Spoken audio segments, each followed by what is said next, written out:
Welcome back to the Deep Dive. This week we're digging into the EU versus Disinfo review covering May 12th to 18th, 2025. Yeah, and a couple of really persistent themes emerged. Definitely.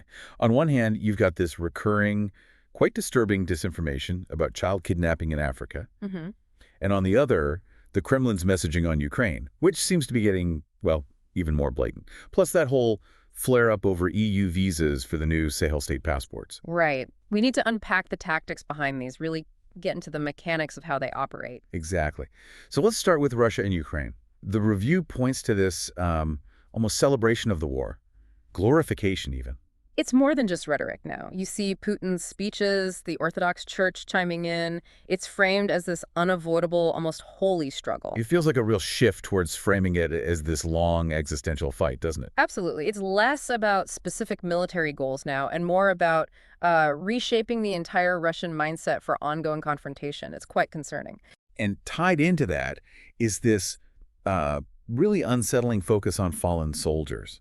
State media featuring war widows, almost venerating their husbands' deaths. It's deeply cynical. Yeah. It looks like it serves, well, a couple of purposes. First, it heads off potential dissent, from groups worried about the losses, like the Soldiers' Mothers Committees historically. Right. And second, by framing sacrifice this way, making it heroic, state-sanctioned heroism, they try to normalize the casualties, encourage more people to see it that way. Turning personal loss into a nationalist tool. Pretty much. Transforming tragedy into a rallying cry. So what about the diplomacy side? There were ceasefire calls. Zelensky suggested talks in Turkey. But the Kremlin just doubled down on needing to discuss the root causes. Which sounds reasonable on the surface, but it's really just a list of impossible demands, isn't it? Exactly. It's their strategic out. The root causes are always the same. NATO back to 97 borders, get rid of Zelensky, the whole denazification thing, Ukraine disarmed, neutral, and of course accepting Russia's land grabs. Things Ukraine and the West just can't agree to. No way. So insisting on discussing those is a way to kill any real talk before it starts. The review suggests it's basically a delaying tactic. Buy time, maybe rebuild forces. That's a very plausible reading, yeah. Focus on these non-negotiable root causes, stall for time, look like you're willing to talk, but ensure nothing actually happens. Classic playbook. And there were other narratives bubbling up too, that weird Macron story. Oh, the crumpled tissue drug use claim? Yeah, just pure propaganda, right? Mm-hmm. Trying to ridicule and discredit European peace efforts. Textbook stuff. Undermine the person, undermine the policy.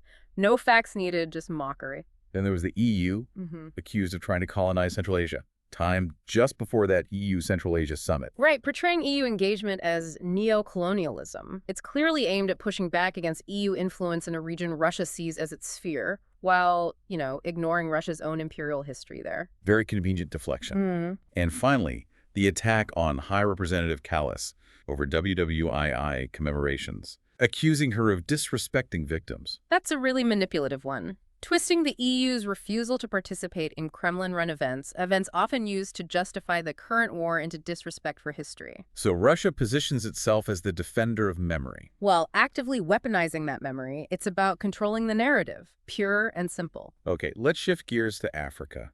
This recurring story about Europeans kidnapping African children.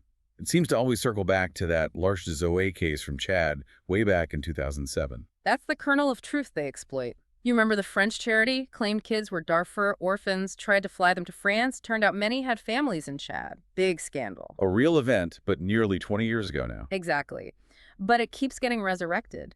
The review mentions claims from just the last few years, intercepted planes in Niger, Chad, supposedly full of kidnapped kids. All false. Why does this particular narrative have such staying power? Well, couple of reasons. Having that real event, however twisted, gives it a sort of fake credibility. Right, a hook. A hook, exactly. And maybe more importantly, stories about kids in danger. That hits a very deep emotional nerve. People share it without checking because it feels so urgent. It's exploiting a really fundamental protective instinct. Utterly cynical. It is. And these kinds of emotionally charged lies, as the review notes, they can be used for all sorts of things. Political influence, scams, stirring up anger against Europeans or specific countries, or just distracting people. It's quite a contrast to what the EU is actually doing on child trafficking, which which the review also points out. Yes, that's crucial. EU countries take this incredibly seriously. You see stricter adoption rules, and just this past June, new EU laws specifically strengthening protections against trafficking, including illegal adoption. So the reality is the opposite of the disinformation. The EU is actively fighting this. Okay, finally, let's look at that other Africa story. The visa denials for the new alliance of the states of Sahel passports. Burkina Faso, Mali, Niger left ECOWAS, issued new passports. And initially, yes, there were reports of Malians specifically having trouble getting EU visas with these new documents. But the official explanation wasn't political. No, not according to the European consulates in Bamako. They stated pretty clearly it was an administrative delay. Mali hadn't provided the necessary specimen passports for verification systems. Ah, okay. A bureaucratic snag. Basically, yeah.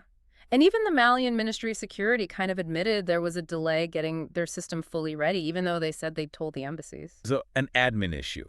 But that's not how it played out online. Not at all. It got twisted very quickly into this narrative that the EU, and France in particular, were deliberately refusing the visas to punish the AES or refuse recognition. And the review traces how this spread. Yes, it started with some influential accounts known for pushing pro-Russian lines like Histoire d'Afrique on X. They jumped on it, blamed the French consulate, claimed the EU wanted to undermine the Sahel states. Well, let's picked it up. Oh yeah. Actors linked to Russian influence networks, but presenting themselves as Pan-African voices like Gandhi Malian, who's tied to the Russian-backed African Initiative. He pushed the idea that this was EU coercion to force them back into ECOWAS. And then it spread wider. Amplified across Facebook, using networks that often share the same content, sometimes even posing as news outlets like For You Media Africa or Afric Media TV.